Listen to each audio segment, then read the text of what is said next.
Welcome to the Tech Egg. Don't get scrambled. Enjoy the video. You start by confirming the device, Android phone or Google Home, because steps differ. Once signed into your primary Google account, open Settings and tap Google. This directs you to Assistant controls. Make sure your device is unlocked and you have the screen lock ready in case the system asks to verify.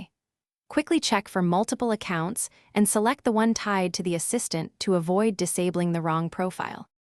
Next, open the Google app, tap More, then Settings, and choose Google Assistant to reach the controls. Once there, select the Assistant tab and find Devices or Assistant Devices so you can pick the exact device to change. On phones, you may see phone or voice match options. On speakers, look for device settings.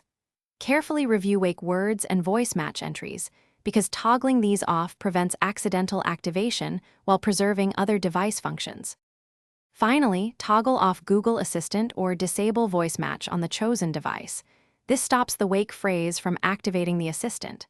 Once done, test by speaking the usual wake words to confirm silence. If the assistant still responds, make sure you change settings for the correct Google account and device, then reboot the device.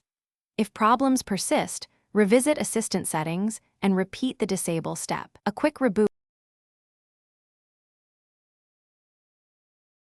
Thanks for watching. Consider subscribing if I helped unscramble your problems.